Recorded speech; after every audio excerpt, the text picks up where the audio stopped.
Okay, can you hear me? I need to do a little check. Good.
Hey, Sheila, is there any way that you can turn off the chat?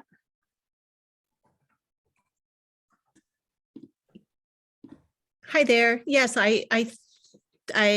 well, you know what? I'm actually not sure because I might have needed to do that when I set up the meeting. So I'm actually not sure I can do that now. Okay. Sorry. No worries.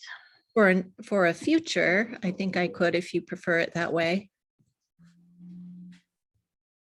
Will this be set up like you set up the school board meetings for?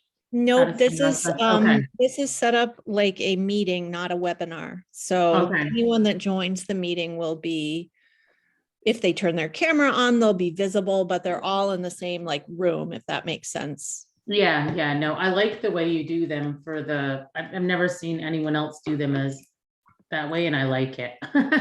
Yeah, Mount Abe doesn't do them that way, so we defaulted to the meeting style because that was their preference. Yeah. I'm right here if you need anything. I'm just going to step off camera for a minute. Okay. A nap. That's what I need, is a nap.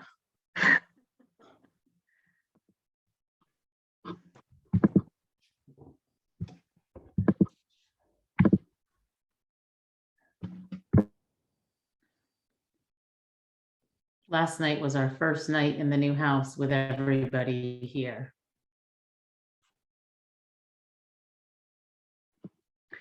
So it was exciting, but restless. I didn't sleep well. It's like a new room that I've never slept in, and a new bed that I've never slept in. And, it's been 16 days since I've slept in the same bed with my husband, which was wonderful. And that re-entry is hard.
Excuse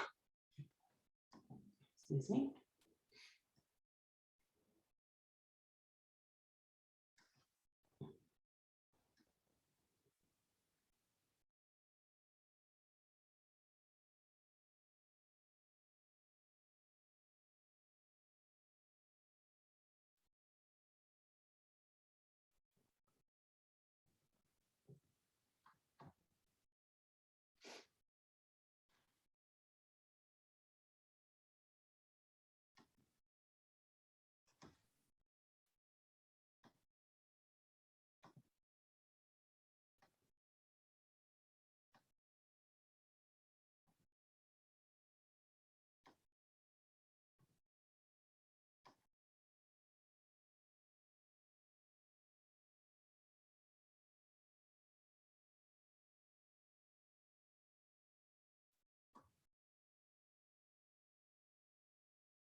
Tracy, are you able to see the list of participants?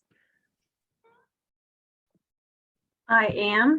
Okay, just, I know you'll be missing a few tonight, but I just kind of trying to keep track of who's arrived. I didn't know we'd be missing some, or maybe I knew. Brad and Dave Sharp.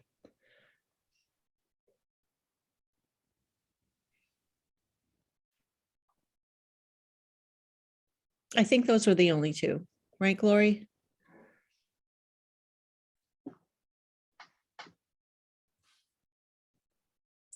Yeah, those are the only two that I heard from.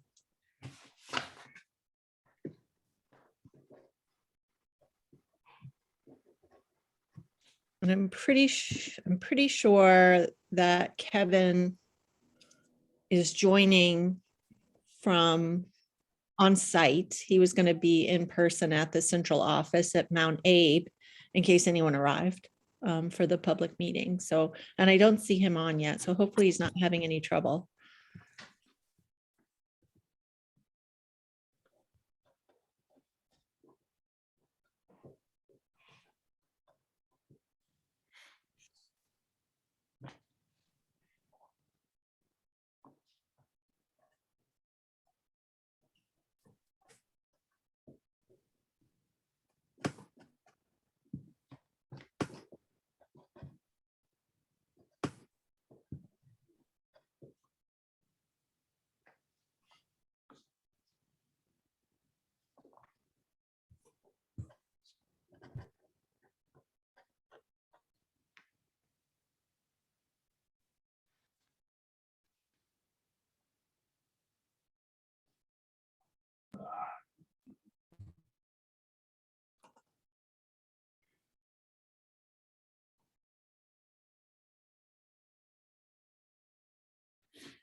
Wondering if I should start. It is 6:30. I'll wait a couple more minutes, one more minute, maybe.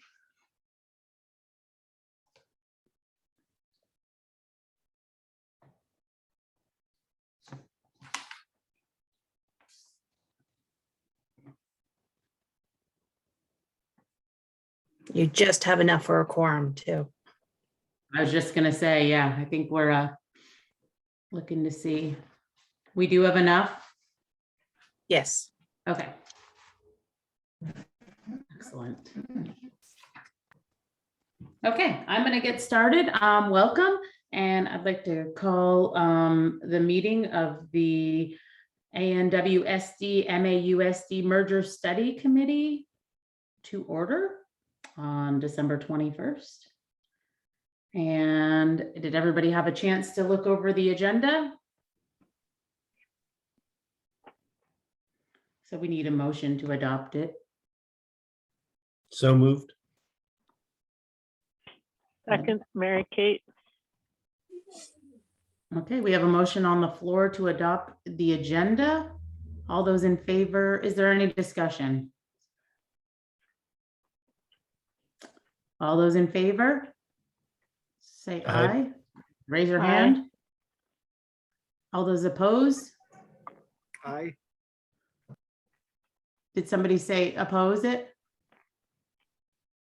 No. I think that was the delay. No, I said aye. I think it was delayed. Okay, perfect. Sorry. No, that's okay, that's okay. And any abstentions? Okay, the motion carries. Did you all have a chance to read over the minutes of the December 6th, 2021 meeting?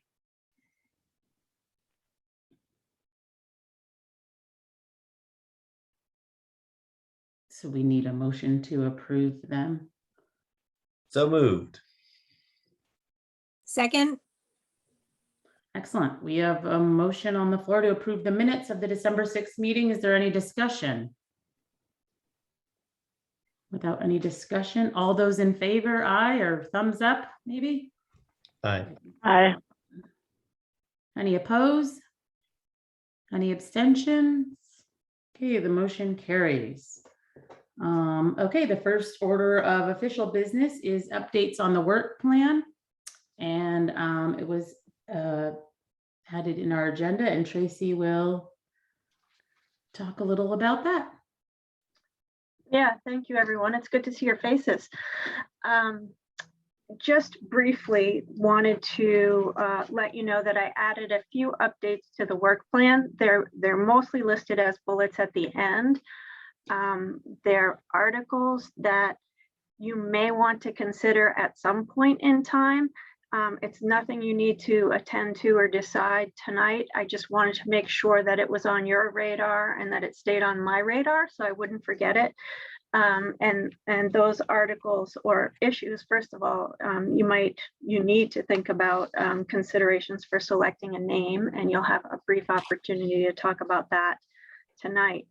But I also added perhaps considering including your preference to operate as a supervisory district in your articles, which would be advisory to the State Board of Education, and an opportunity to express your preference with the support of the electorate if they vote to approve the articles you actually ultimately create. And we can talk more about that later if desired.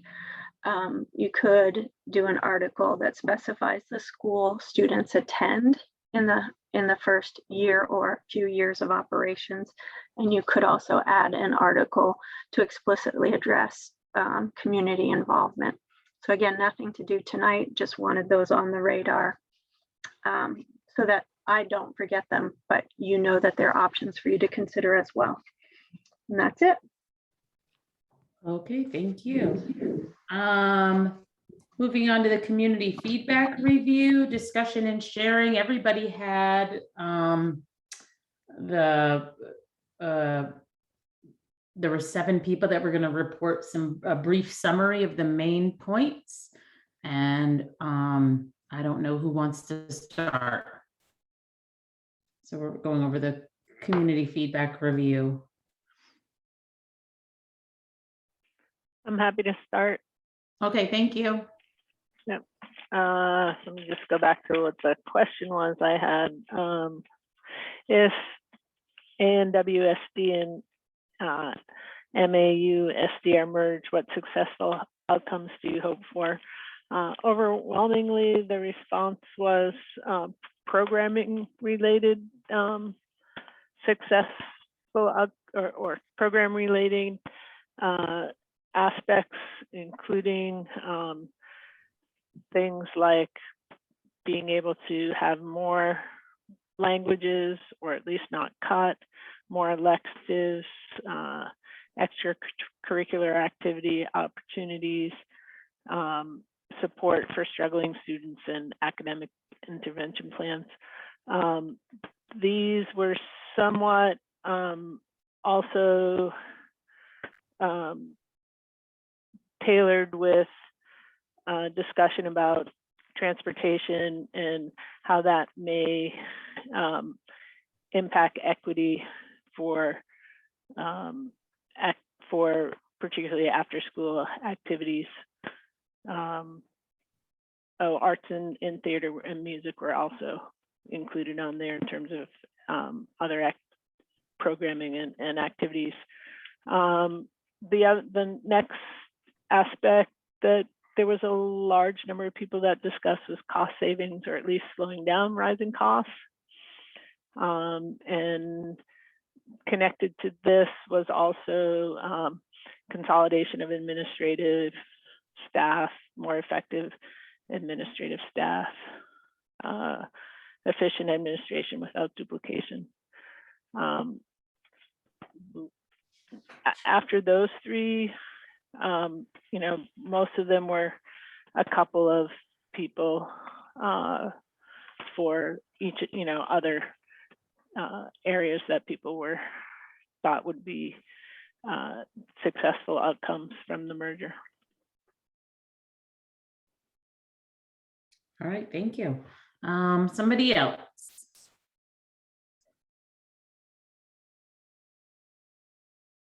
Okay, Erica? So my question was, as a community member, what would you notice about a school that's providing an equitable education for all students? So this is related. And basically, there were people answered the question in a couple of different ways. There was a theme of access. So access to different things, but for students to have access to all different levels of academics. So a lot of people wrote about, meeting the students where they're at. And also access to the same opportunities across the whole district. So from different schools. Access to emotional and behavioral supports in the school, and also to extracurriculars, sports and drama, art, those kinds of things as well, sort of enrichment type things. So that was, people were concerned that all the students would have the ability to access these things regardless of how far away they lived, or what their educational level was at. And then there was a question of access for teachers to training opportunities and also to support. There was a lot of call for just more support in the schools for all the students. And for teachers to be able to use their expertise in helping each student learn how they need to learn. And then for parents, there was another theme of open communication between parents and the school board, and between parents and teachers, and also between parents and students. That was mentioned a couple times. And then there were a few other themes having to do with what is success. So some people were looking at that, success part of the question. And so some people were saying, a good sign of equity would be if all students were able to go to college, or if all students were able to pursue whatever they want to after they're done with high school. Another sign of success that many people pointed to was just students and teachers feeling safe in the schools, but also feeling happy. So students who are happy to be in school and teachers who are happy to be in school. would be a good sign for people that things were equitable. And then there were a couple of people who said, this question is not a good question. And I don't believe in equity because what that really means is dragging everybody down to the lowest common denominator. So that was something that was voiced by maybe 2 or 3 people also. Thank you, Erica. We should have a couple more people. Mary? Yes, I had the quality education question. What would you like to see continue? My question was broken down basically into 3 parts. There was staff, programming, and small schools. And some of the responses had an overlap between one or more of them, but a lot of people voiced that they were really happy with the quality of staff and the relationships between the teachers and the students, and how the smaller schools really enabled the students and the teachers to have close relationships. A lot of them felt that particularly the music and the sports at our schools were great. And they wanted to see the level of programming that was here continue and improve. That was even in the quality one. And there was a lot of people who were very passionate about their small schools and the quality of education that was provided in that small setting. And then there was the few who didn't think we provided a quality education. So it basically came down to that. A lot of people, it was the staffing was great at the small schools. The quality of education was great because the programming was good because we had small ratios, things like that. There was a lot of overlap and interplay between those 3 main portions. Thank you, Mary. Who else? I had, well, Dave and I had, what does local mean? I left my notes in the envelope that I left, but I did go back through it before the meeting and sort of reminded myself what we wrote down. So I looked for sort of themes that emerged in the responses. One big theme was just around proximity and geography. You know, a lot of people just talked about within a reasonable distance is local. And there was also generally people wrote how it can vary by age, and it seems, you know, younger students should be closer to home. And it's more acceptable for you know, high school age older students to go a little longer distance for their school, but nobody seems to want to see them on a bus for more than an hour. Another theme that I saw emerge was just on you know, connection to the community and relationships. Local school, there's close relationships. Everybody knows everybody. It's neighborly. There's a strong connection to the community the school's in. And another theme was just around control. You know, local schools being controlled autonomously by towns. Those who pay the taxes have a voice. That theme definitely emerged in the responses. And then just going through it, local definitely seems to mean different things to different people, and the opinions can, you know, they vary kind of widely of whether or not they feel local is good or not. Some, you know, some people, one person wrote that this is a red herring. Local control cannot meaningfully exist.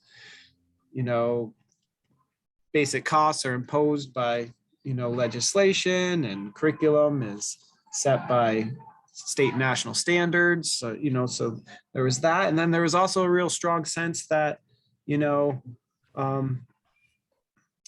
local and specifically in my town is very important. A lot of people wrote about, a school in their town being local and being important. Great. Anyone else? Yeah. Sorry. Yeah. Oh, Oh, go ahead, Rebecca. Kevin, did you want to go? I can. Go ahead. I'm okay if you want to take it. Oh, okay. Sure. So we had the question, what in our current systems would you like to see improved?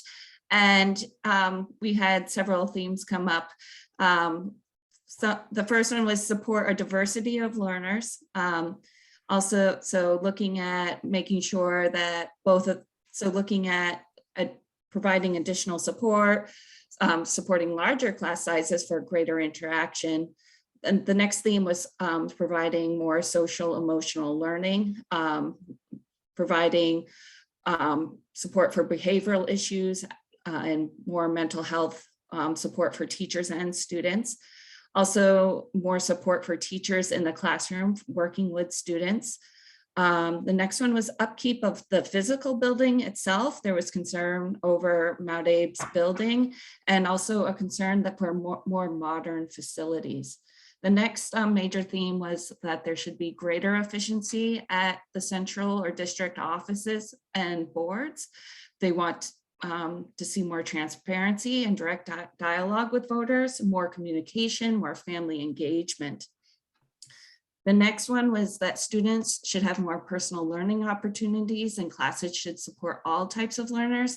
So maybe more AP classes, world languages, theater arts, drama, project-based learning at all levels of learning, maybe even more better coordination with the Hannaford Career Center. There was also a theme of small schools that let's keep the character, small class size, local control, those sorts of things. Then there's the other side of it, the combining schools, which would lead to more programming, resources, and student support with a wider track for students and that sort of thing. And then lastly, looking at the budget, how much money is spent on classrooms and students and making sure that the funding is going towards that, and advocate maybe more money dollars coming from the state and having more control over our own budget. And that's it.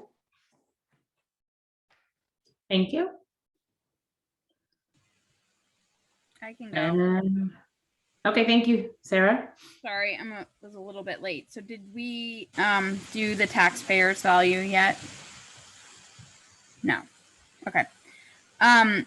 So I would say the themes that came out of this question, one, there was a little bit of confusion that you could sense from people's responses, and some people directly said it. Are you talking about taxpayer me or the general taxpayer? So I do want to put that out there.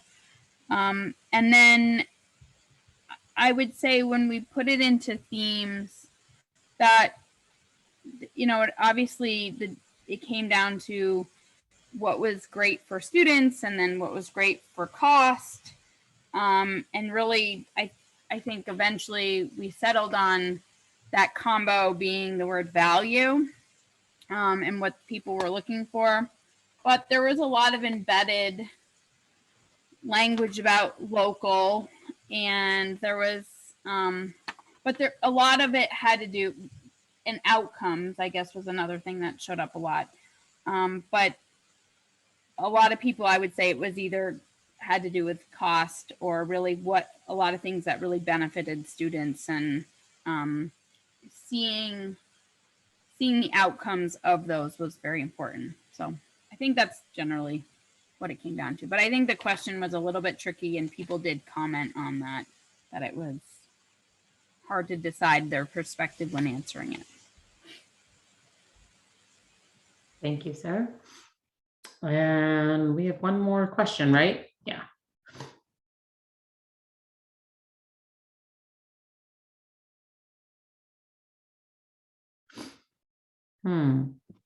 The person who did the synthesis might not be here. I didn't keep track of who did what. So I'm happy to speak to the notes that were taken anyway. Thank you, Tracy. And okay, and highlight that the feedback really reflected that a transparent, well-governed education system was characterized by a lot of communication, communication where people feel heard and respected, and that the communication is accessible, including being online. And there were a lot of words that related to collaboration as well. Perhaps also under communication, financial transparency and audits. So being able to learn about or have that information communicated. There was in the summary notes a sense that a well-governed system is characterized by trust, and that trust comes from a professional foundation with staff and administrators as part of the process of building that foundation and then inviting the community in. And parallel to some of the answers and other questions, a well-governed system would provide for student well-being, not only in terms of their safety, but meeting their needs academically, hitting them where they are, and of course, delivering on student outcomes.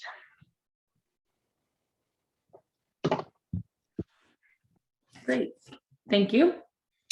And that's all we have for the community feedback review, the brief sharing. Is there any discussion that anybody has on that, or anyone like to say anything about that? Kevin, you have to unmute. Yep, perfect. So I hate to be a negative about this, but the experience in our group, and I think in a few other groups, is there has been on the MAUSD side a lot of controversy and a lot of outspokenness that's generated a lot of negativity with some of the facilities proposals that have been considered or are being under consideration. And it seems like a certain amount of that, I don't know if you want to call it, that activity, maybe that's the right word, has spilled over into this engagement activity. And maybe it's totally legitimate, but I'm concerned, as I am being a board member in the MAUSD, on the MAUSD school board, if we have reached, or can we reach, a broad-based input from the community. Thank you. Becca? Yeah, I want to comment on that also. I also wonder how many people from Mount Abe's district versus Virgin's district responded to this too, because sometimes I felt like it was coming from Mount Abe's district versus Virgin's, and I just wondered what was the proportion to, and I don't know if that really matters or not, but it just felt weighted, and so I really want to make sure it's proportional and we know where it's coming from in essence, just so that we know where we need to address the concerns and how we address our constituents' concerns to make sure that we're addressing them and understand what they need to know and understand about the merger. Thank you. Anybody? Oh, Mary Kate? Yeah, I would say also on mine, there were comments not really responsive to the question that just said, I don't support a merger. And these seem discordant with the feedback in terms of what was important. And so I think, it may be that the values of what is important, I think should guide us. But, if things are important, if those values indicate, yeah, we'll have better programming, we'll have, more equity, and the costs will be better. At least those were the ones from my report. Then, by merging, then it seems like, merging is consistent with values, and yet people who express that also expressed, these are the things that are a value of me, but I don't think we should merge. And I think, as Kevin talked about, that may be reflective of some distrust and some and maybe not a full understanding of sort of what merger is, or just being opposed to merger, even if it's better and more consistent with our values. But that's going to be something that we're going to have to figure out. Thank you, Mary Kay. Anybody else? Erica? Yeah, I just wanted to add that reading through the responses that I was looking at, I felt the same way, that I was puzzled sometimes, where it seemed like people were saying, I want my elementary school to be in my neighborhood, therefore we shouldn't merge. And to me, I was confused by that, because I think it could equally be true that you get to keep your elementary school in your town only if we do merge, because then we have more resources and we can put them into smaller local schools. So I maybe I'm misunderstanding, but I really feel like I have a very different perspective on what's going on. And so that's a question that I'm really hoping we can address. Carol?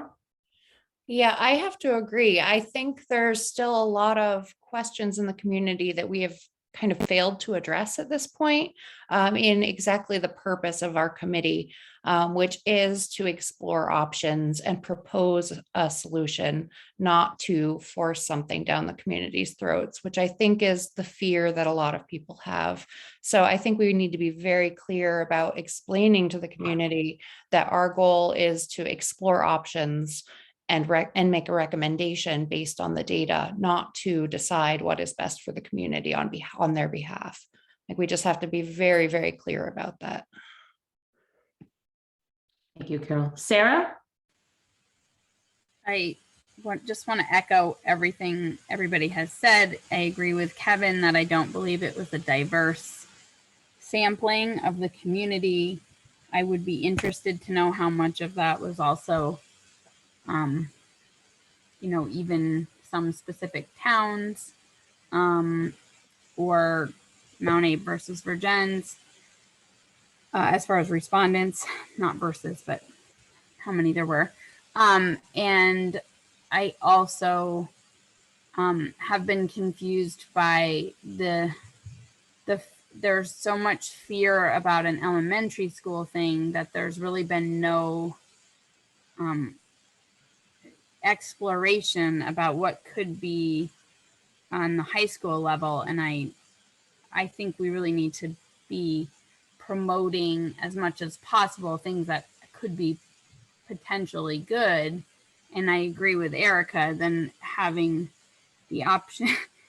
I think that there's a way better chance of some of these elementary schools sticking around if we are creative in a lot of ways.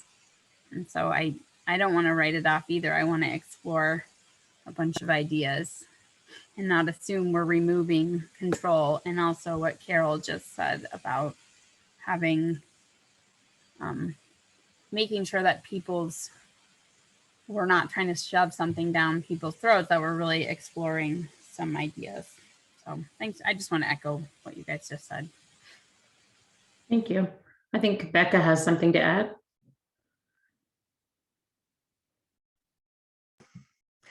I just had a question. I was reading in the Addison Independent and about the Mount Abe district, and I forget his first name, but his last name was Levinson. and Mount Abe's district and the exploration that they're doing about consolidation in their district with maybe elementary schools. I was a little confused about how that work. Is it parallel to our work? And I know Erica had brought this up earlier in our work. And I'm just, I guess I want to know like how that is going to impact our work. And is that impacting how the community feels about the merger work we're doing? And maybe this isn't the time to bring it up, and maybe it needs to be talked about at a different meeting. But I mean, when you see that in the newspaper, I just feel like that could impact how people are feeling about our work also. I don't have that answer. I'll be completely honest. I don't know if Sheila can answer that. Yeah, Patrick would be able to speak to this in far greater detail, but I can give my short answer, and that is to say whether or not we merge as two districts, we are faced with the realities of declining enrollment each within our own district and need to come up with solutions and plans reflective of our community's ability to pay for our schools, right? So Mount Abe needs to continue on their path forward for budgeting and configurations and so forth, just like Addison Northwest needs to continue on our path. And so it's just informing their work going forward. I don't think either district can hit pause on our work. And so they're just gathering information to inform their board and their work and their budget development and other future considerations. So he could provide more detail, but that's the gist of what that study is all about. Kevin, do you want to add something to that? I could give you a very biased opinion if you want me to.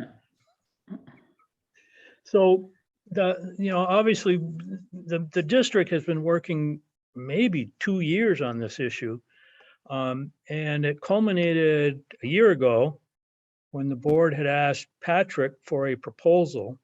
And he made a proposal that took 3 schools and repurposed them. That is a widely debated issue, what that means.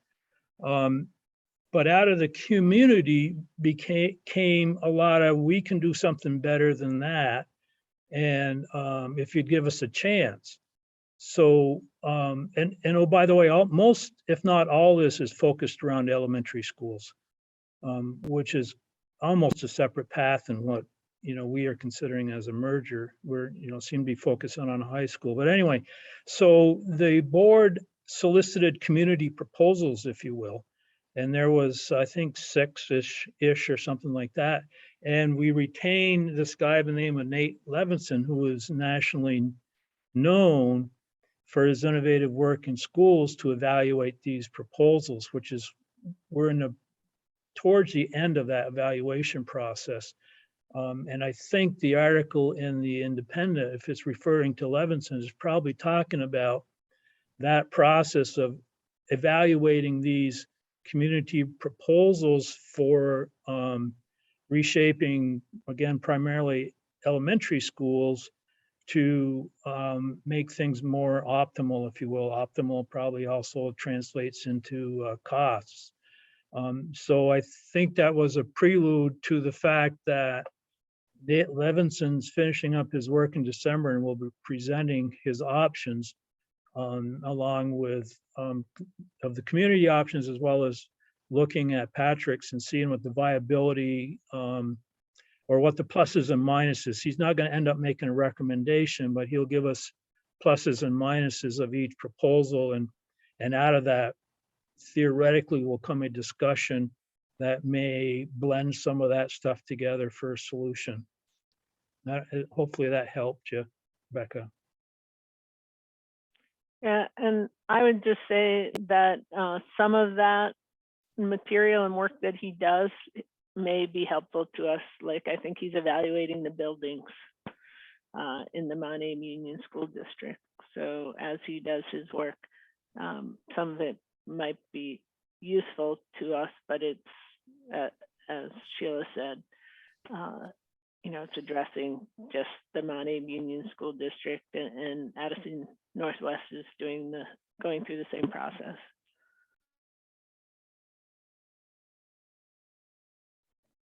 Any other comments? Okay, moving on to the process and options for the name of a possible new unified union district. So I'm going to turn it over to Tracy. I'm going to ask if she would be willing to explain this in detail. Sure. As you have spent a lot of time understanding the charge of the committee, you've studied governance structures, you've done due diligence in terms of community input, and we're getting to the place where you are beginning to model and draft articles for your selected governance structure. Not that you've chosen it, but you've identified one to model for consideration and evaluation in relation, or as it compares to the status quo. And it will be hard to escape the need for a name as you move forward. And I just wanted to be sure that you had a brief opportunity to at least start a conversation about a process for deciding what name you might like to use, and thinking about input and any other considerations that might be helpful going forward. And any discussion that you have tonight would help the co-chairs and I support you with that process going forward.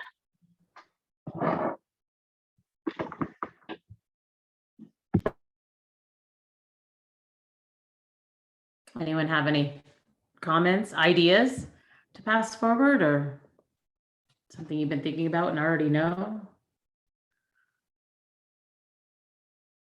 Nobody? Oh, Sarah. I'm not sure how Virgins did their name because it didn't change a whole lot, but when we did our naming, it actually went to the board once it formed. What was challenging, I think, about that was that it was just another sort of task we needed to do after the fact. However, I do think we settled on something that was a better fit than maybe what we had been, because we were often confused with you all.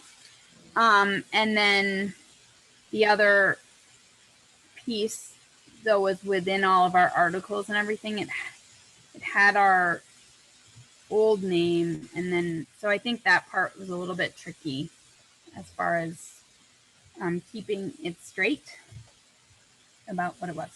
Those were my, I guess, only thing I remember. And what were you before? I think maybe some people may not know what you were before you unified. Addison Northeast. Right. Just so that everybody is aware of that. And you changed to MAUSD, correct? That's what the change was. Yep. Okay. Erica. So then that brings up a question for me. If we come up with a name in this committee, can we consider it like a working name and then put in the articles that the board will get to pick a final official name? I don't know that answer. Tracy, do you know? I think that by the time you finish the articles, you should have identified a name that you feel good about and think that there is a good chance that a new entity, if formed, could live with. I am 90% certain that that new entity could change its name, but it becomes difficult to change your legal name in all of the forming documents. It would be just like renaming, your small business. And so it's procedurally challenging to update, not out of the question, but I think procedurally difficult. So if the closer you can come to a name that you feel could be a solid representation of a new entity, the better it would be for that entity. Sarah? Oh, sorry, I would let Dustin go. The other thing I would just add is that it's also an opportunity. It's a really rebranding, and something that we could use to our advantage if we opted to go for a merger. So that, I think we would want to use it to our advantage. Dustin? You're muted. Sorry about that. Yeah, I agree with Sarah that it's a good opportunity to, we could get some community input, and, it's a branding opportunity, to, I would just call it Addison North School District, but maybe we come up with a few, like, I don't know, several names to put on a ballot and get some community input on what name they like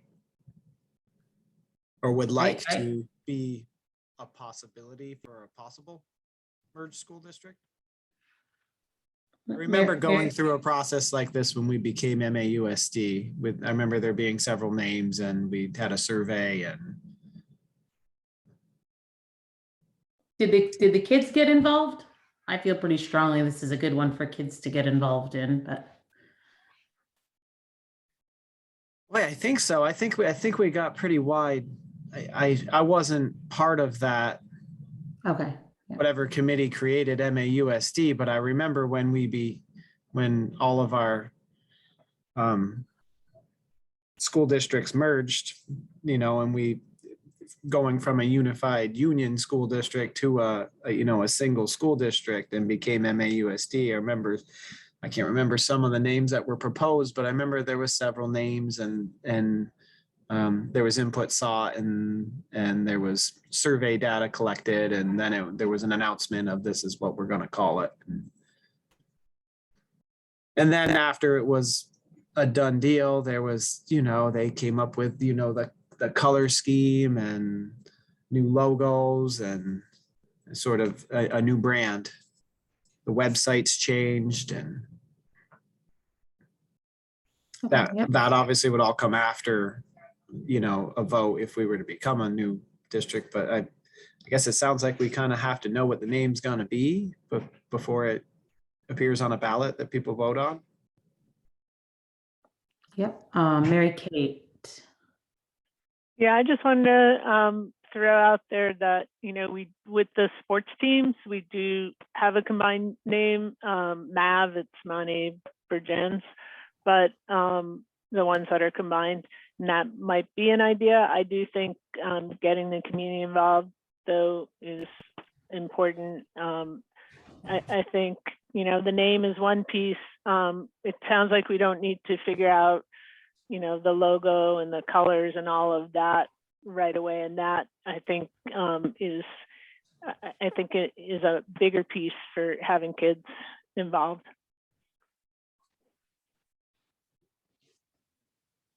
Anyone have anything else to add or any thoughts that are coming to mind? Oh, Erica.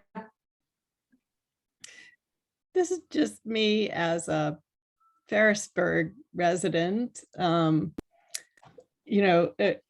responding to Mary Kate's description. I feel like this is a good opportunity to acknowledge that it's not just Virgins. The high school is in Virgins, the middle school is in Virgins, but we all come from surrounding areas too. So it would, and I that's one thing I admire about the Mount Abe is there's no town of Mount Abe. So their district belongs to all those towns.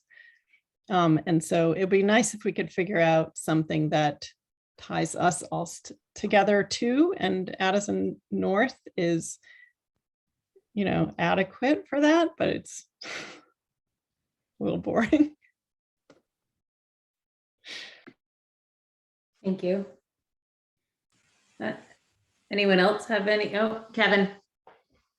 So I'm thinking this new district, if we go ahead with it, would span from the mountains to the lake. And even though there is a Vermont, or there's a public television network with that name, but Mountain Lake might be in the running.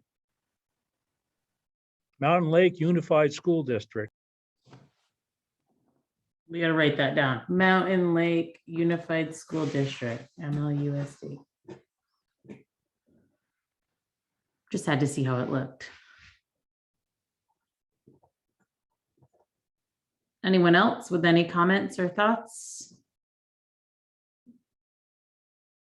Okay, I'm not sure how we will have a break, but we're gonna have a brief break if you want. If you don't, one thing about the break is I know that we can't have any one-on-one conversations, correct? Is that right?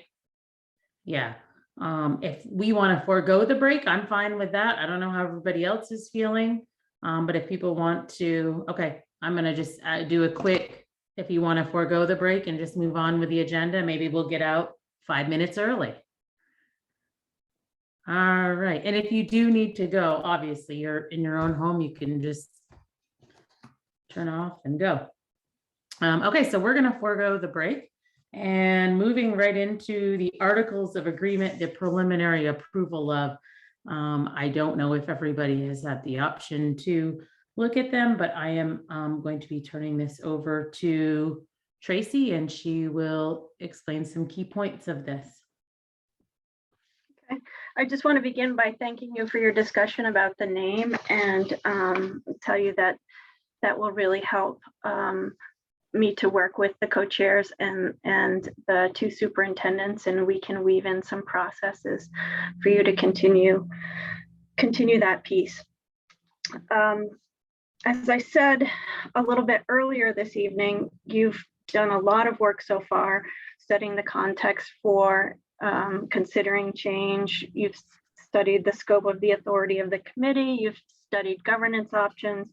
You listened to your community and clarified your own values, and are really honing in on some key considerations for committee decision making. And you selected a governance structure to model that you can then, once it's created, compare its projected future with the future of your status quo of your current state. So we've gotten to the point in the process where it's time to create the model, and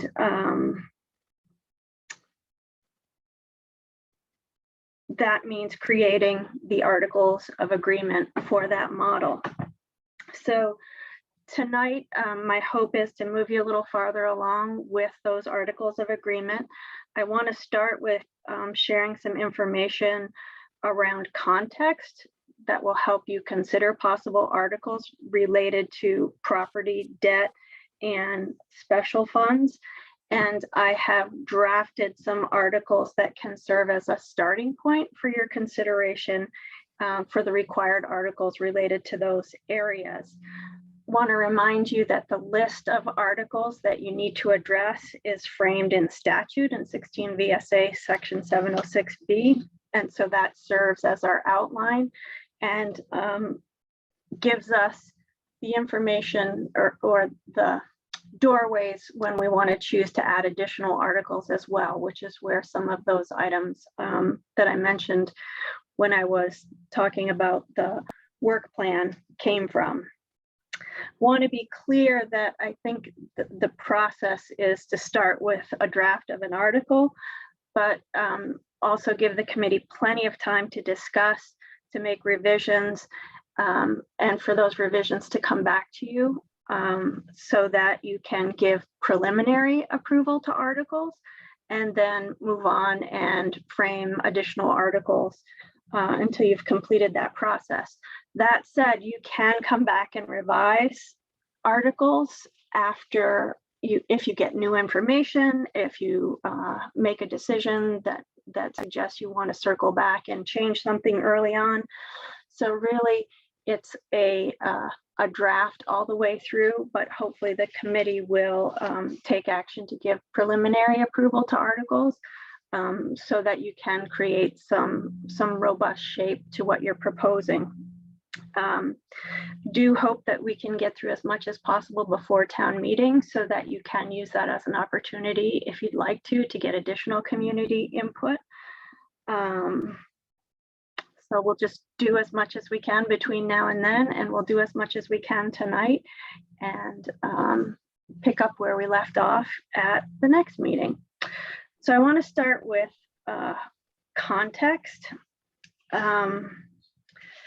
and some background information that can support you in understanding the implications of the articles and anticipating some questions that community members might have with regard to whatever decisions you make around proposed articles around property and special funds. So attached in the agenda is a document called, and it's both districts, and it's called Property Values.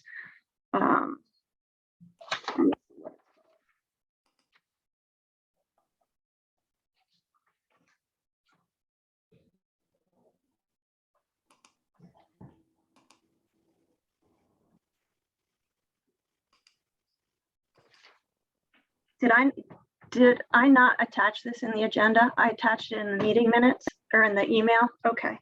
So we'll make sure that this document is linked in the minutes going forward. So folks who might not have access to it right now can take a look at it. Committee members, you all have a copy already. So the document starts with just some contextual information about equalized pupil counts and 2020 census data. And I included that as contextual information for you, as it's sometimes useful if you're thinking about what's fair. And of course, there are always many ways to look at what's fair, as I know you all know, but equalized pupil counts and census total population are two ways or two frames that you might evaluate fairness. And the equalized pupils counts reflect that in a merged entity, the proportion of students from Addison Northwest would be roughly about 40% of the equalized pupil count in a new entity. And MAUSD, I got an extra letter in there, would reflects about 60%. I'm rounding in my speech to a 40-60 split because it's kind of parallel to the proportion of adults or total citizens in the census rather in the 2020 census, which is listed down below. That information, by the way, will come back again. We'll need to look at census population when you think about options for the structure of a board for your future district. So this will come back again to you. But again, it's roughly a 40-60 split. Before I move on, any questions about equalized pupil counts or 2020 census? Kevin? I shouldn't probably bring this up, but with the draft articles, we've got in there noted that Lincoln could join this new unified district, but with these per pupil counts, Lincoln would be included in those counts, if I understand that right. Well, that is a great item to point out, and we should think about how you want to handle that. Lincoln hasn't been formed yet, and I haven't gotten an update on the status of Lincoln's move to separate in quite a while. Kevin, do you or does anyone, Mary Kate, have an update on that that might be helpful to think about that? Well, the next step is for the other towns to vote, and that won't happen till town meeting day. So I don't think there'll be any update until then. I'm wondering if this, Tracy, is a question for the education commission or board in terms of, given where Lincoln's at, how do we best proceed with that? I'm happy to follow up with the agency, do you mean? rather than- Yeah, Okay. right. I guess we can't go to the, I mean, the board will ultimately decide, but maybe, I forget her name, but the attorney at the agency is really good. yeah. Donna Savage. Donna Russo Savage, yes. Russo Savage, yeah, thanks. Okay. Yeah, that's a great question, and I'm happy to follow up with her. I have a to-do list somewhere next to me. And I will follow up with her.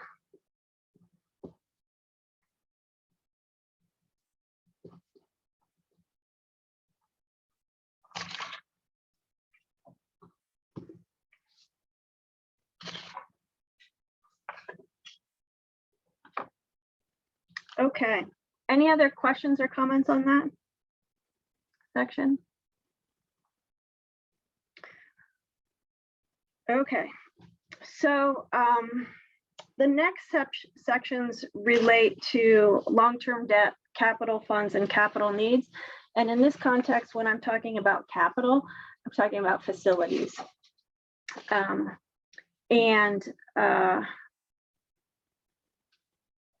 spent quite a bit of time synthesizing information from the finance teams in both current districts. And my short summary of what I found, which is articulated with some detail here in this information, is that both districts, or each district, has a unique approach to how it is addressing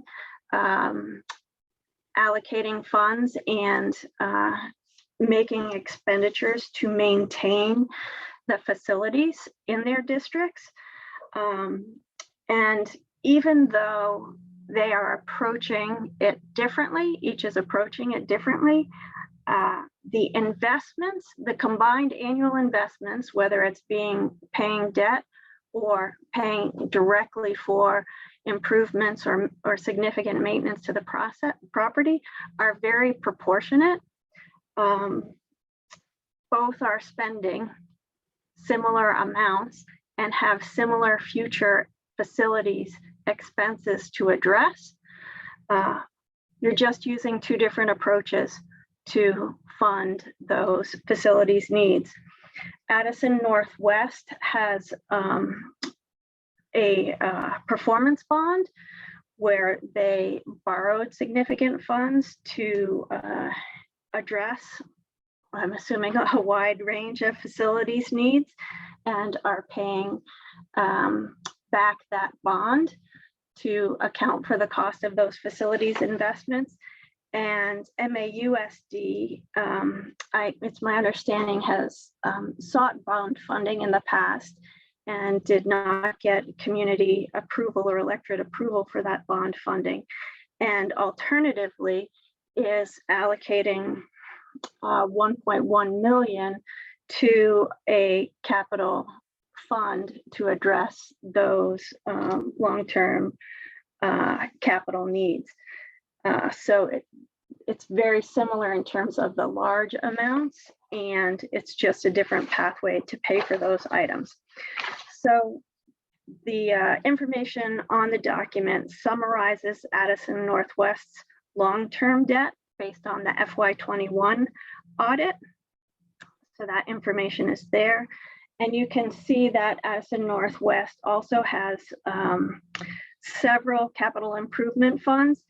Some of them must have been funds that existed before the district merged, and those remain dedicated funds to the purpose that they were originally authorized for.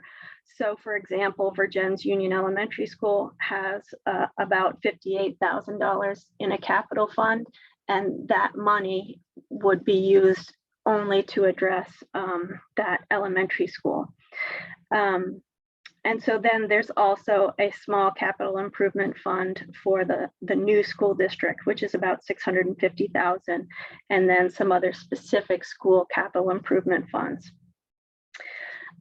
Looking to the future and the potential use of those allocated funds, Addison Northwest has a facility stewardship plan, which outlines facilities and capital needs, the larger purchases, and for large equipment needs going out 20 years, which is very impressive.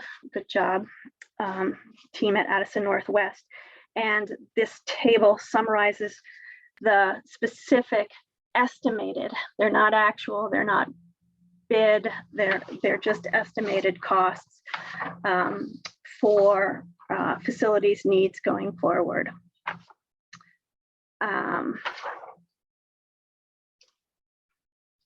MAUSD, as I mentioned earlier, has significantly less debt, and again is allocating funds annually in the local budget. From the FY21 audit, the long-term debt amounts payable are listed in the document, and but you can see that MAUSD has more money set aside in the capital improvement fund, just over 900,000 going into this fiscal year, and a budgeted line item addition to that amount of 1.1 million. It's reasonable to expect that they would continue to allocate similar amounts going forward. And the capital needs of MAUSD are roughly, for the next 5 years, the largest projects are listed in the table in the next section on the document. Want to be clear that some of these are tentative and haven't necessarily been authorized yet, but these are items that are on the radar for facilities upgrades in the near future. The total of those projects was just over 6 million for the next 5 years. And they also provided me with a list of smaller projects for the same time period that total almost another million. Again, with those annual investment, both districts are comparable.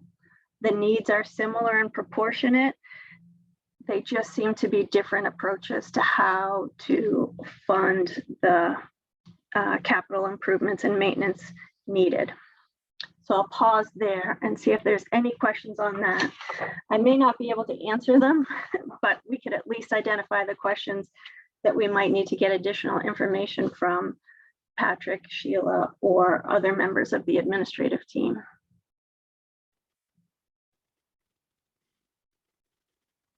All right, seeing no, oh, Kevin, did you have a question? Yeah, or comment? I got, so somehow I got the impression reading this that Virgins, when they went for that, their last bond for a service contract, that didn't go before the voters. Did I miss something there? It was before my time, but I'm certain it went to the voters. Yeah, any bond needs to go to the voters, right? Yeah, yeah. Okay. And it's just a nit, but the last sentence in the MAUSD paragraph that says MAUSD also reuses resources from a general education reserve fund for capital needs. I don't believe that is accurate.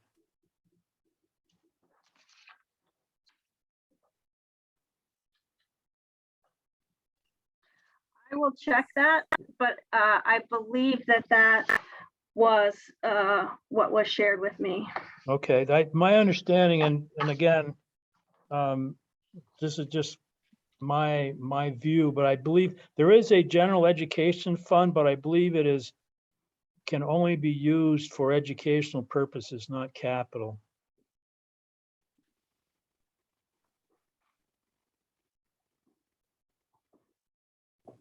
Sarah? I can clarify that a little bit because we have a line item that's in our budget that's either $1 million or right over. And then we also have a capital improvement that we put money into from the fund balance. And then we use that to pay for, like, we're doing a lobby project and a couple other things. And so some of it is coming from that and some of it's coming from our normal like line item that's in our budget. And I had a question about is the Virgens, like how things are funded, is that for stuff that's already occurred, or versus I kind of think the Mount Abe one is like stuff that is occurring, or sort of more of a future look. And so I'm just wondering if that perspective is embedded in these numbers, if I'm right in that assumption. Yeah, so the performance contract was work that already happened.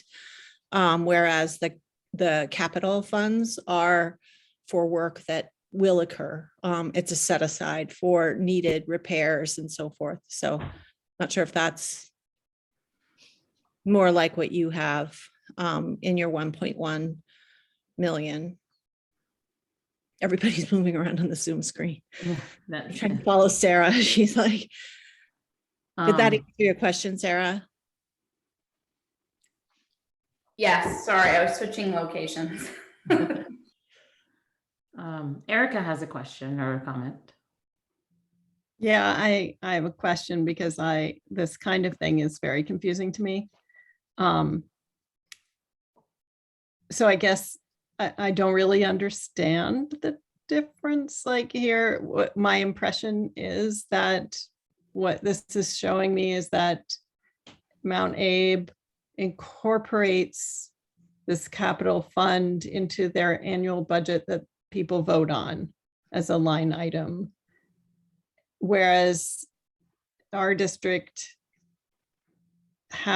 wants to borrow a bond and have the voters vote whether the school should borrow that money for capital expenses. Yes. So we did borrow the money. That's and then we do have a capital reserve when we have a surplus in any given year that we've established a reserve and we can, fund that up to a certain percentage of our budget with approval. So you pay back the bond we're already paying on, so that's incorporated in our budget every year, our loan payments, so to speak, right? And then we also save money in a capital reserve for future needed repairs, because the performance contract didn't take care of all of our facility needs. We continue to have new or ongoing needs as well. So there's part of our budget that is the same method as what they're doing at Mount Abe. Thank you. Dustin or Sarah, I don't know. Dustin? Well, just a question to check my own understanding. It's sort of related.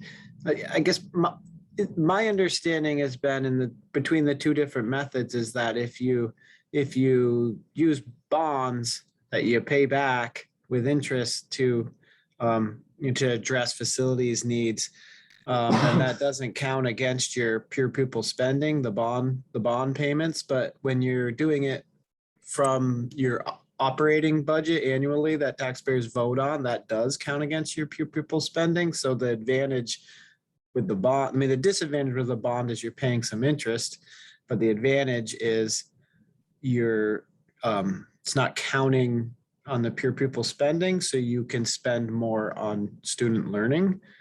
Is my understanding of that accurate? Maybe Tracy or Sheila can clarify that for me. I know that some bond repayment is excluded from the excess spending penalty calculation, but I would need to look it up to speak confidently about that. So I'd be happy to get you some more information on that for the next meeting, if that would be helpful. I can also add that our debt service credit is what's keeping us below the penalty threshold right now. So it has made a difference. So I just imagine that's a big reason for, if you have really expensive facility needs that, if you're gonna go about addressing it through the operating budget every year, you're gonna really limit what you can spend on student learning. So sometimes the bond, as in my personal finances, I avoid financing anything at all costs, but I can understand in these circumstances, the way schools are paid for, not wanting that, it being very limiting to what you can spend on student learning when you have a big facilities need that's expensive. Bonds may be the only way. Yeah, I also feel like, construction costs aren't going to go down in the future, right? So the extent to which you can, through in an efficient way, take care of a lot of projects at the same time, and then just pay down on it, it's probably cheaper in the long run, right? Because bringing construction crews on site, and even if you can get them, and it's a pricey way to do it.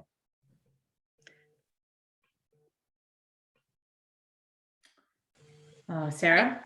I would also add that it didn't work twice, so that's why we've done the technique we've done, and have actually chipped away pretty substantially at a lot of things with the $1 million every year. But last night we had our financial meeting, one of them for our budget, and we actually talked about the capital improvement, that might actually be not included in the either cost per pupil, or that what we're doing with that $1 million might be removed from it. And so that they're kind of looking at that at the state level right now. And so I do think, while it might have been more negative, it might actually be a benefit. And so just to maybe keep an open mind until we have more information.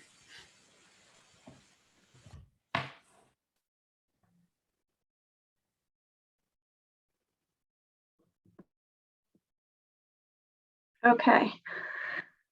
So we'll keep our eyes on developments and facilities, and I will work to get some more information about how that plays out in the excess spending penalty, excess spending penalty process.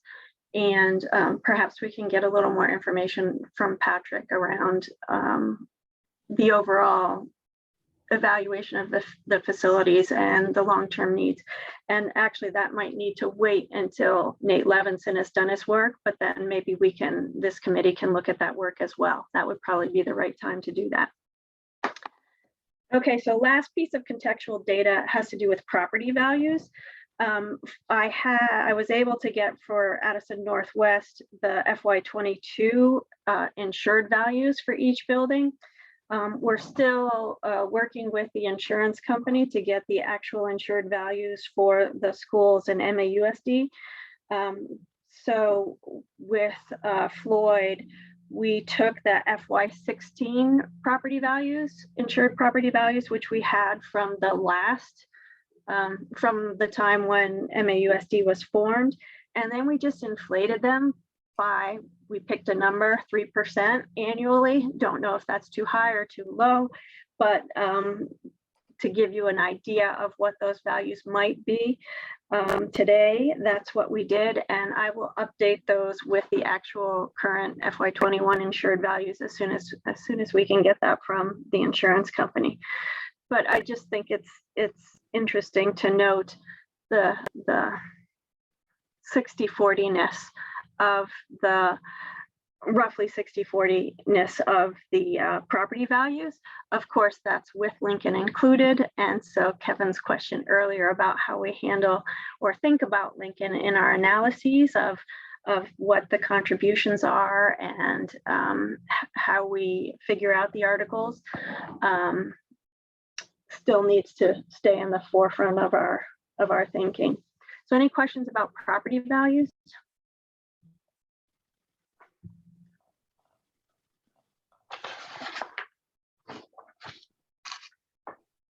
Okay. So with that context, I drafted and shared with you, and again, we can link these in the middle with comments. Can you give me a thumbs up? Were you able to see the comments?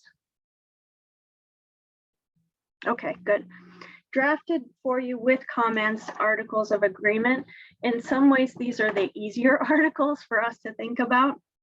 And these relate largely to property capital needs and those dedicated funds. I wanted to start out by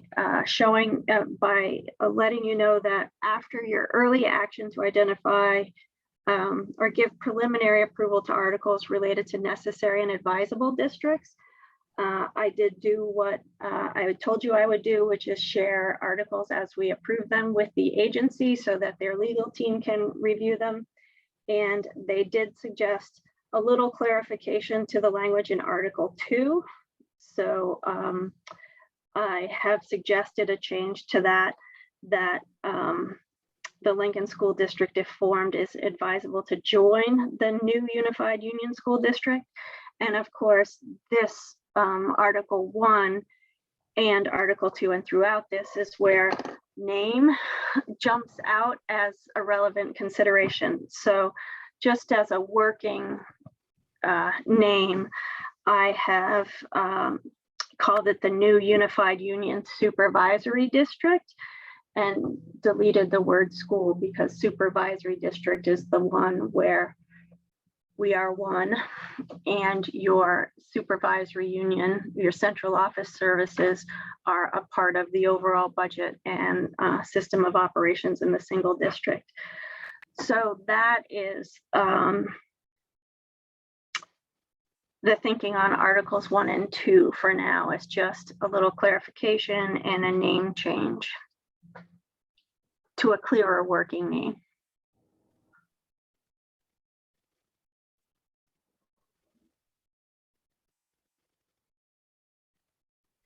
Any questions on those?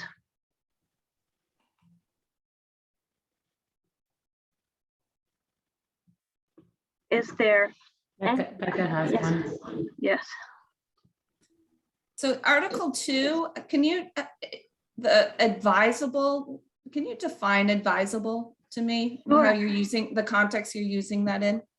The word advisable in this context comes explicitly from the law in 706B, which requires the study committee to identify the districts that have to be, that are necessary, essential, and must both vote yes to in order for the new entity to be formed. Advisable districts are districts that have the option to join if they want, if the district is formed. So if Lincoln withdraws and gets all the way through that process, and again, the process is unclear and murky, and we're seeing some funny variables as they're trying to work through it in other settings. But if Lincoln was already its own entity, this is essentially saying, if we vote yes and form, and you vote yes, you're in. And if you vote no, and we form the new unified union, and you vote no, you're out. They're still on their own. So I don't know if I'm making it clear. I feel like I'm rambling, so. Yeah, I still think I'm unclear, but I'll think about it some more. Is it like saying they're invited, Yes, but they're not required for it to occur? right.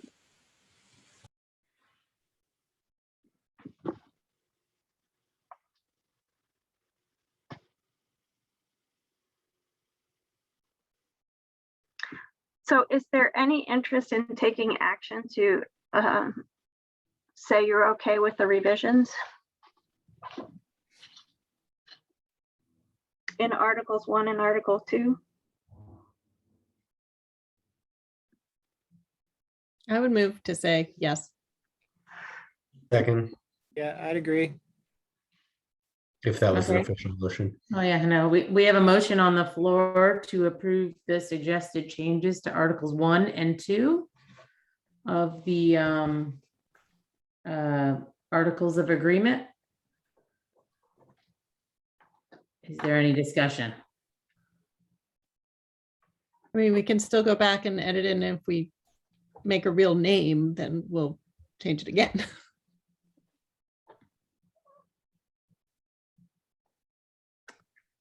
Okay, is everybody, anyone in favor? All those in favor of the suggested changes to Articles 1 and 2, please put your thumbs up. Anyone oppose? Any abstentions? Motion carries. Thank you Can so I much. just make, Sure. I don't know, can we call these things draft articles? Yeah, preliminary approval or draft. Right? I think, I will label the document draft before we share it, before we link it in the minutes. Okay. All right, Article 3, you essentially framed by identifying that you wanted to model a unified union supervisory district at your last meeting on December 6th. Unified union serves students in grades pre-K 12. So that's what this draft language says. The new Unified Union Supervisory District will operate grades pre-K through 12 to provide public education to students in the district. Any questions about that one?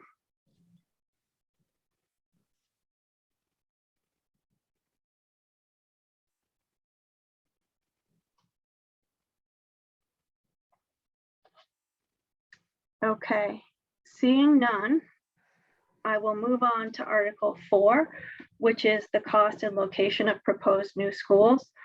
As I may have mentioned earlier, it's my understanding that there are no new school buildings or major renovations that are necessary for the formation of the new district. So that's what this article says.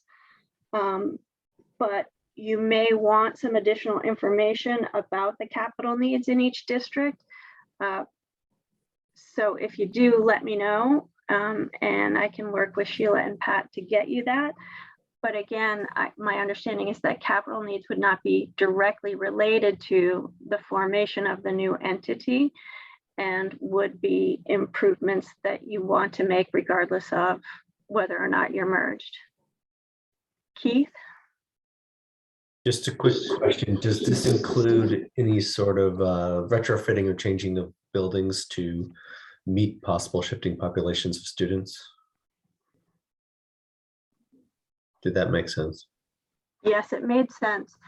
And I would have to say that I defer to the committee as to whether or not you feel like that is a significant expense that needs to be addressed and articulated in the articles.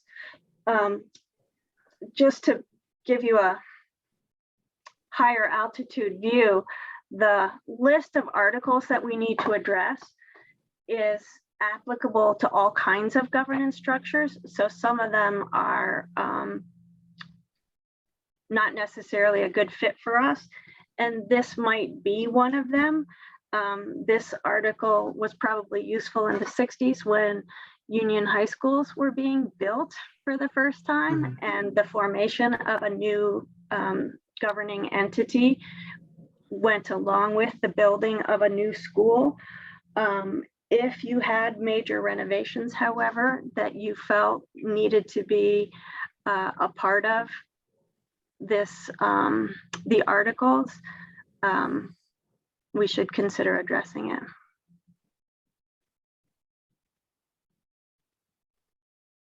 Mary Kate has her hand up. You? Yeah, I think that there's some questions in the community about the condition of the schools and what they need. And so I think it would be helpful to get a report on that before taking action on this item. And I believe that the Levinson report will provide some of that information. Does, Sarah? Oh, whoops. Go, Dustin. I'm sorry, I jumped in and other people had their No, hand that's up. okay. I was just gonna ask, is this article required to be included? 'Cause it just seems like having it there could be, I mean, can you really know like what might come in, that, you know, something might, there could be a flood and a building needs to be majorly renovated. It might not necessarily have to do with the formation of the new school district, but the timing could be such that, oh, we can't use this building right now. We need to majorly renovate it. And we just became a new school district and we can't because of this article. I don't know. That's what my mind goes to. I just don't know if it has to be included.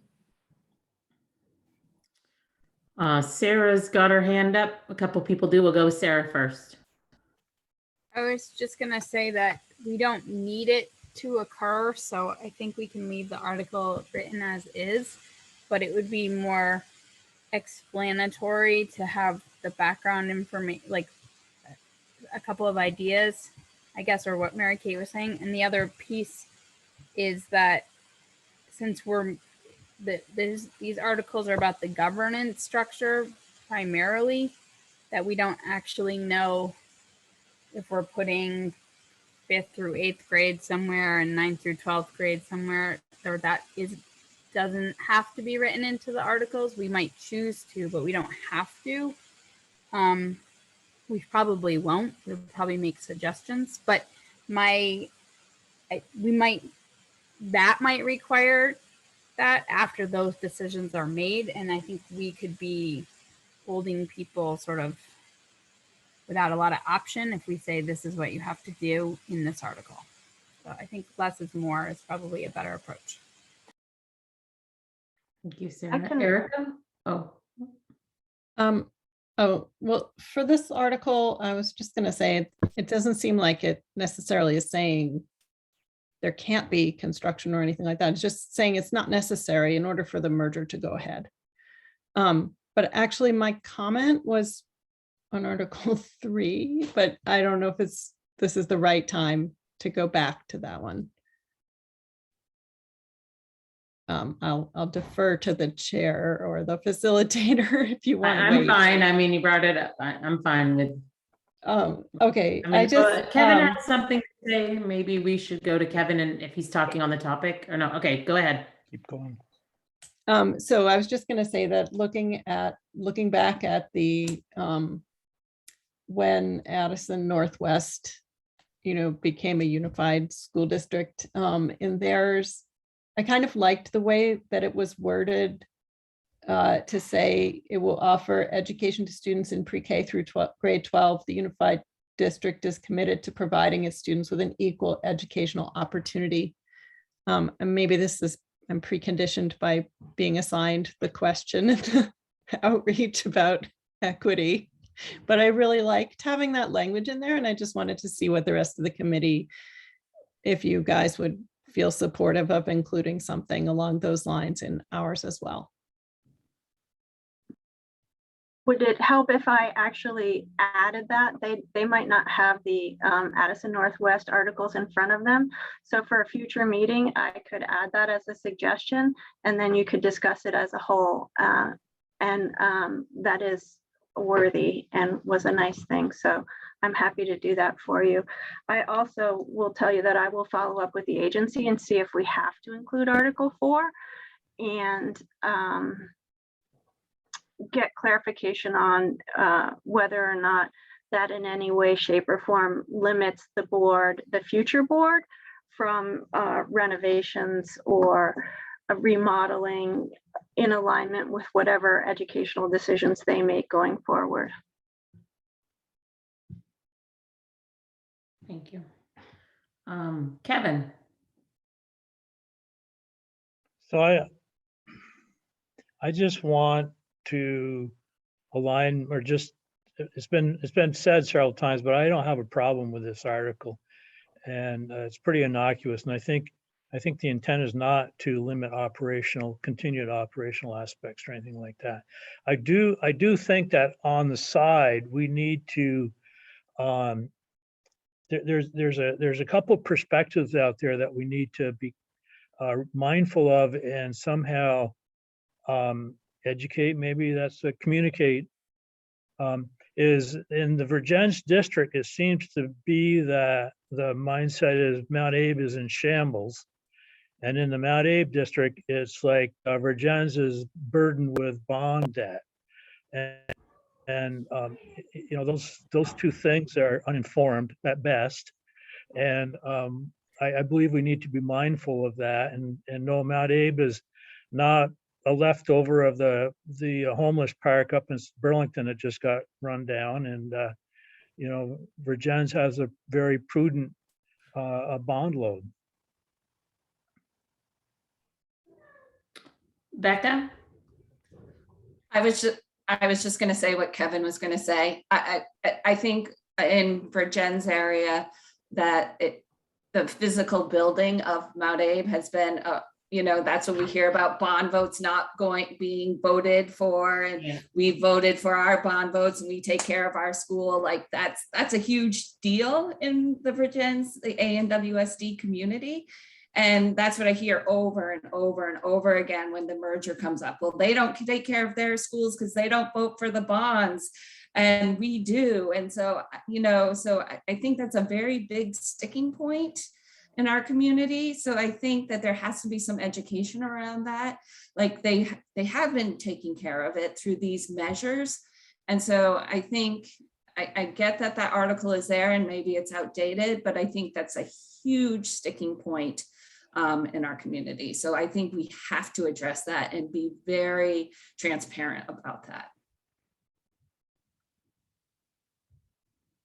I agree. That is something that is said often. You know, that's one of the biggest things that's brought up all the time. I'm not sure if the Addison, I don't know if a paper covered it that way or but yeah, it is something that we should really be educating the public about. And I'll throw in, even the Mount Abe community doesn't understand the condition of the building. Say nothing about somebody looking in from the outside.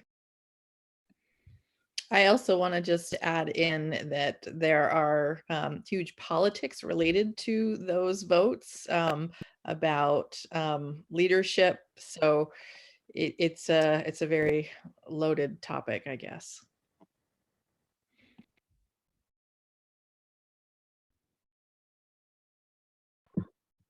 So we'll let that one sit for a while. I'll do some outreach to the agency and see if it needs to be there. It sounds like it might be okay to have it there with the committee, but that we need to do quite a bit of community outreach and education. And we will build that on the Levinson report when that becomes available to us, which should give us a better picture of the core facilities needs. All right, I have direction on Article 4. I just put in the draft articles placeholders for additional articles that will come back. And so I'm going to jump down to Article 6, which is the next one that I have drafted. And that speaks to debt. And the draft article says that the new district shall assume all capital debt of the forming districts, including both principal and interest, as may exist on the close of business on whatever date we ultimately specify in the article pertaining to date. I think that for a unified union school district, this is probably the only option for handling debt. It's not, you know, in a different governance structure, such as a union high school structure, you might allocate a portion of the debt, or there might be some payments between fiscal entities, but when you join together as one fiscal entity, you will share the responsibility of any decisions that you make prior to it, to the formation of the district. So there really isn't, I don't see an alternative to other than transferring all the debt.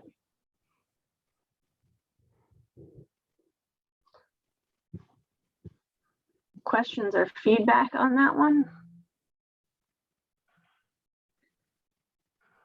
Sarah? I don't mean to talk so much. I apologize. I'm looking at the two articles now from the other districts, and they seem a little more involved. Did we have to have more than what is written right there, or is it good enough? I defer to you on that. It was divided into like capital debt, operating fund surpluses and deficits, specified funds, transfer of debt and funds. And I don't know. I'm just throwing All that. right. So we're just on the capital debt. There's a separate article 6B proposed for surplus and deficit. So we're going to get you there. Never mind. I apologize.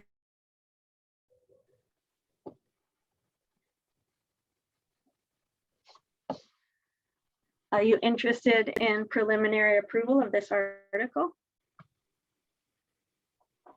6A on debt.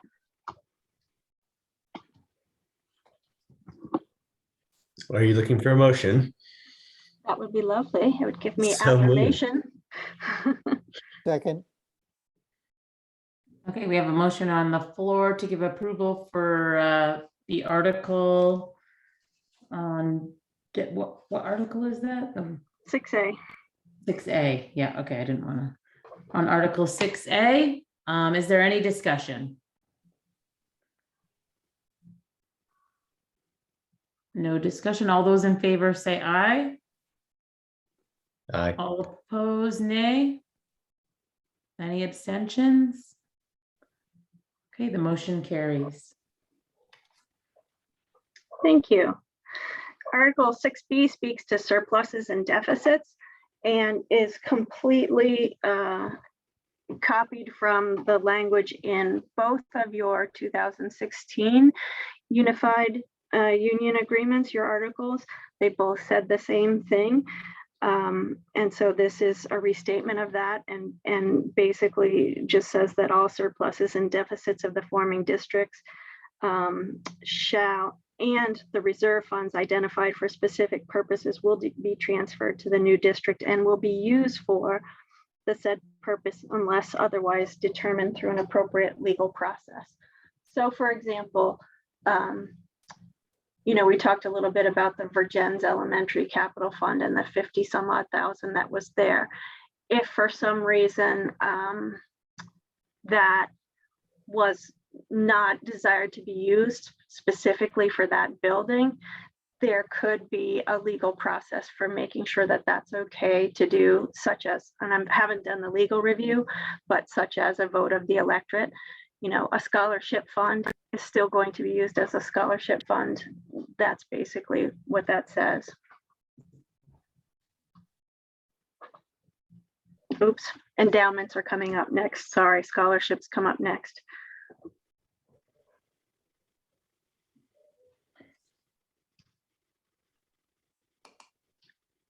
Any other questions on surpluses and deficits being transferred? If not, I would welcome preliminary approval. So moved. A second. Okay, we have a motion on the floor for preliminary approval of the debts, surplus debts. Is there any discussion? All those in favor, say aye or thumbs up. Aye. All opposed? Any abstentions? Motion carries. Thank you so much. Article 6 is endowments, special funds, and restricted accounts. That's where the scholarship funds come into play.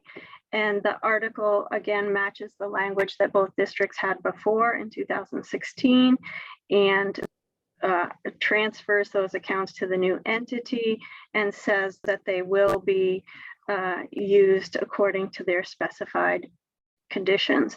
You could add a phrase like you have in surpluses and deficits, something unless otherwise determined through an appropriate legal process if you wanted.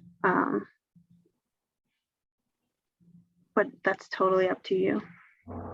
Is there any reason not to add it?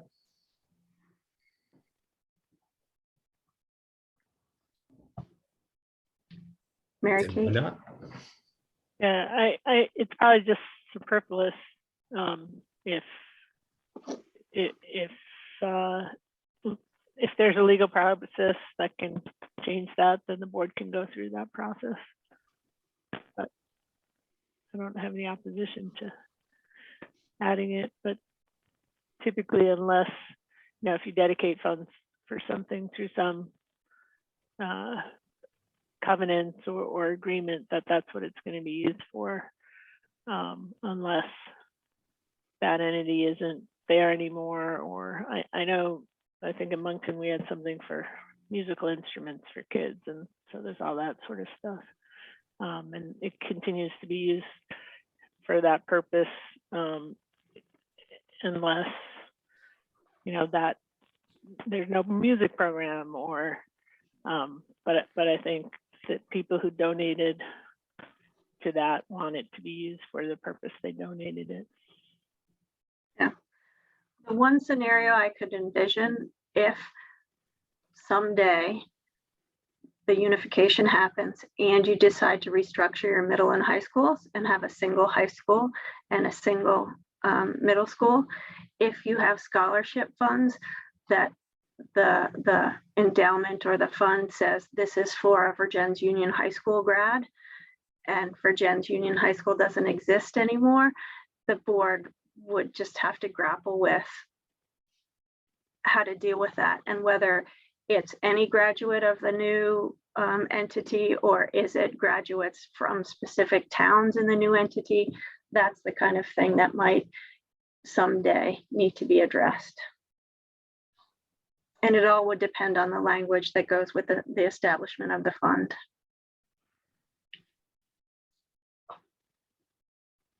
Erica? Yeah, I think it's very much not up to us. It's really the establishment of the fund. And I know from working with the University Foundation that there are funds that just simply can't be used anymore because of the way they were set up. The entities that they were used to fund don't exist. So there's just money sitting in the bank that can never be used. So unfortunately, that's a problem, but it can't hurt, I think, to add that clause to this sub article.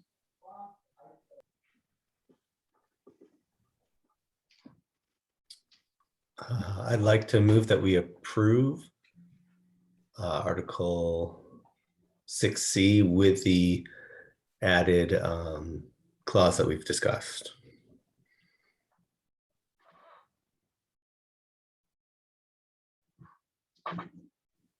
I'll second that. Okay, we have a motion on the floor to approve 6C with the added information. Is there any discussion? All those in favor say aye. Aye. All opposed? Any abstention? Motion carries. Just point of order, was that a motion to add to the clause or a motion to pass the clause? A motion to approve Article 6. I wrote it down briefly, but See, as amended. as amended, with the added information, 6C. Thank you. Yep. Okay, so in the next 6 minutes or less, I want to take a look at Article 7A, which is the transfer of real and personal property. And that language again matches the prior languages from each entity in 2016. The date is to be determined when we get to that article.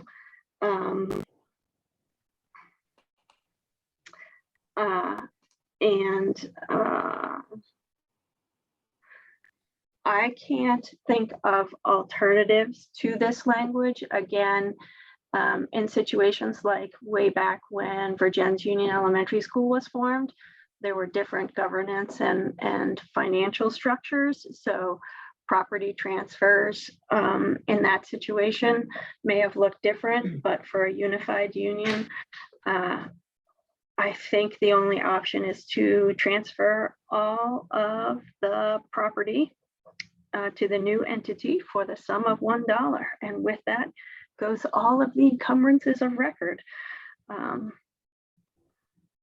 that's what I think 7A probably should say.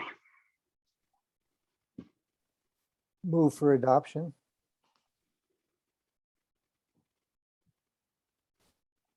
Second. Okay, we have a motion on the floor to move for adoption of 7A in the Articles of Agreement. Is there any discussion? Do you see that Erica has a hand up? I feel like I'm dominating the meeting, but I am also following along on, the Act 46. And I just want to point out that this is the article in that in document that also addresses a whole lot of paragraphs about that our intention is not to close small schools. And since this is such a, important topic in our public comment, I just want to be sure that we are going to address this somewhere or come back to this article and have more explicit language about that at some point. Is there any other discussion on the motion? Could I just say that we do have school closure on the agenda to talk about in January, I think. All those in favor say aye or thumbs up. All those Aye. opposed? Any abstentions? Motion carries. Thank you so much. I will not tackle 7B tonight, but would ask that you peruse it between now and the next meeting. By way of context, I would emphasize the comment for that section,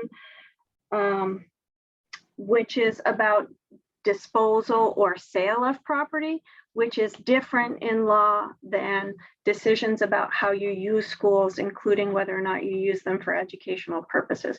So this section isn't about school closure necessarily. The committee ultimately could come back and add or articulate specific examples about ceasing to use schools for educational purposes. But again, that is distinct and separate from sale of property, which has its own statutory process and framework for consideration. So that's the context for 7B.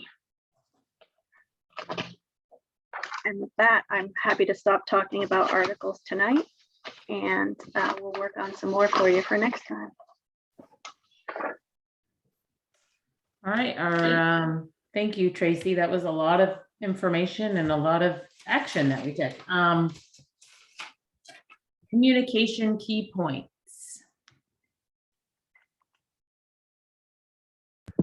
I can start by saying that I heard that I have a note somewhere that in the meeting brief, it would be important to communicate something on the discussion about values, but I can't find that note, my handwritten note, so maybe somebody else remembers or has other points you want to bring up, and I'll look at my notes. We reviewed key points from the community, feedback from the community engagement event. Thank you, Keith.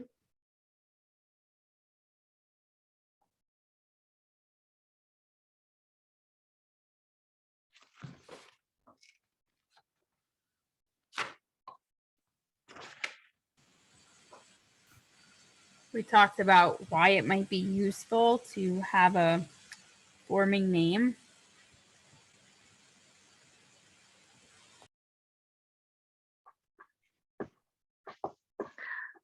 I found my note. There was discussion about clarifying that the committee was making a recommendation. The committee does not decide whether or not you merge. It's the electorate that will make that decision. Is that something you want to reiterate in this? Yes. I'm seeing head nodding. Okay. Becca?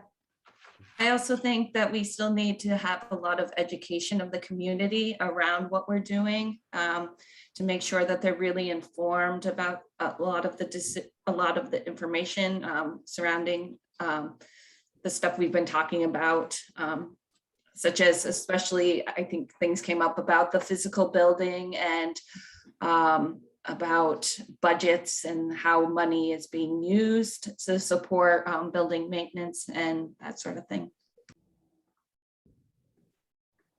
I think backing up, we can meld with Tracy's comment about the fact that we are not determining, we are basically arranging for voter approval, that we started working on articles of agreement for voter approval. Or worked further on them. Maybe that's a better way of saying it. We're also waiting to hear on the Levinson study about options for MAUSD facilities.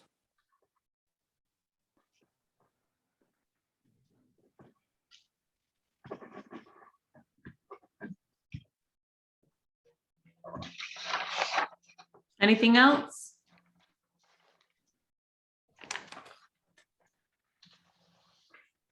Okay, I'm going to turn it over to public comment. If there is anyone in the public that would like to comment, you can raise your hand at this time. And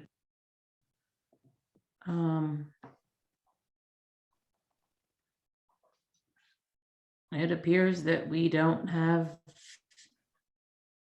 anyone that would like to speak in the public comment, but thank you for attending. We appreciate it. And it looks like that is all we have on our agenda this evening. If I could get a motion to adjourn. So moved. Seconded. All in favor of adjourning the meeting, say aye. All Aye. opposed? Aye. Motion carries. Happy holidays and see you next year. Thank you. Next year. Thanks. Yep.